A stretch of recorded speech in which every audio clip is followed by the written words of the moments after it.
बरोबर घेतले तुम्ही जा तुम्ही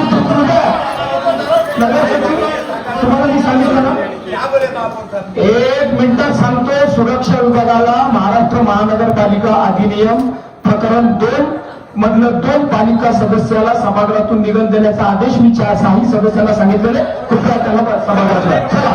सन्मान्य सदस्य विषय क्रमांक 9 वर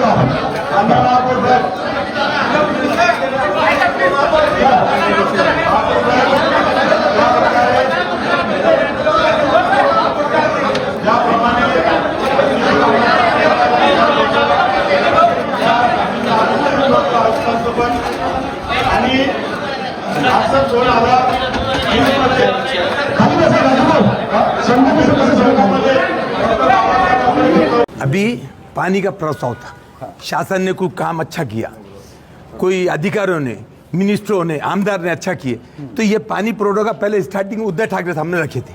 तो लोखंडे साहब बोले उनका शुक्रिया अदा करो उनका भी, जब तुम इनका कर रहे तो तुम अधिकारियों की चमचगिरी कर रहे, तुम्हारे की चमचगिरी कर जब उद्धव साहब ने करे उनका नाम क्यों नहीं ले रहे? दे बोले नहीं लेते तो महापौर दबाव में आके काम कर रहे, तो महापौर का निषेध कर वारंवार त्यांनी सांगितलं की शांत बसून मांडून आपली भूमिका ते मानणार नाही आम्ही ते मानणार नाही. उद्धव साहेबचा नाही आम्ही इथे आले ना आम्ही ते म्हणे आम्ही नाम घेणार नाही.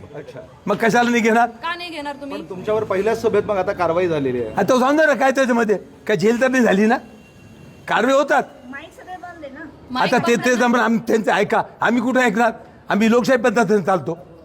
मग त्याच्यामध्ये तर आम्ही चालणार. त्यांना सांगणार त्यांनी कशाला नाही घेतलं नाम, त्यांना विचारा. आरोप करत होते महापौर दादागिरी करताय म्हणून. मग तुम्हाला दिसत नाही का?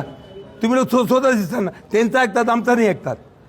मग ते काय दादागिरी तर काय झाली? मग ते काय काय तुमच्या पक्षाची भूमिका असेल आता? काय असेल तर पुढे पुढे भूमिका काय? ते आता बघू पुढे पुढे काय गटनेते साहेब काय झालं सांगा. तुम्हाला तुमच्यावरही कारवाई झाली आहे. आज एक तर महापौर साहेबांनी पहिलेच सांगितलं होतं की ऐन वेळेवर मी कुठले विषय घेणार नाही. पण सुरुवातीला आज प्रमोद राठोड यांनी पुतळ्याचा विषय घेतला, शंकरराव चव्हाणांच्या पुतळ्याचा विषय घेतला आणि त्याच्यानंतर अनेक सदस्यांनी अनेक अभिनंदनाचे प्रस्ताव घेतले. राजू वैद्य यांनी अभिनंदनाचा प्रस्ताव घेतला की 1680 कोटीची योजना मुख्यमंत्री देवेंद्र फडणवीस आणि अतुल सावे यांनी मंजूर केली. पण प्रत्यक्षात ती योजना उद्धवसाहेब ठाकरे यांनी मंजूर केलेली आहे आणि तिचं उद्घाटन भूमिपूजनसुद्धा उद्धवसाहेबाच्या हस्ते झालेलं आहे. तर आमच्या पक्षाची ही भूमिका होती का ज्यांनी खरं काम केलं तुम्ही त्यांचं अभिनंदन करायला पाहिजे. पण महापौर आहे ना हे हुकुमशाही आणि दडपशाही करतात. मी बघितलं महापौर बाकीच्या विरोधी पक्षांचं ऐकून घेत नाही, दुसऱ्यांचं आमचं त्यांना वाटतं संख्याबळ कमी आहे, पण आम्ही एक जण जरी असलो तरी आम्ही सगळ्या सभागृहाला पुरून उरू आम्ही.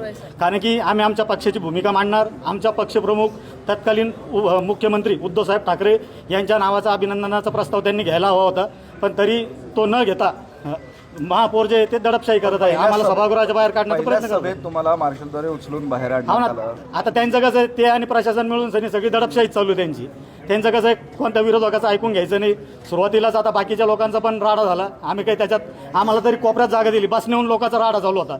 आम्ही तर बसनेहून भांडलो सुद्धा नाही त्यांना. आम्ही विकासाच्या मुद्द्यावरच ज्यांनी खरा विकास केला, ज्यांनी आपल्या शहराला निधी दिला, पाण्याचा गंभीर प्रश्न समजून घेतला, उद्धवसाहेब ठाकरे यांनी 1680 कोटी रुपये मंजूर करून दिले या शहराला आणि त्याचं भूमिपूजन सुद्धा त्यांच्या हस्ते झालं. तरी हे त्यांचा अभिनंदनाचा ठराव घेण्यासाठी हे भारतीय जनता पक्षाचे महापौर तयार नाही.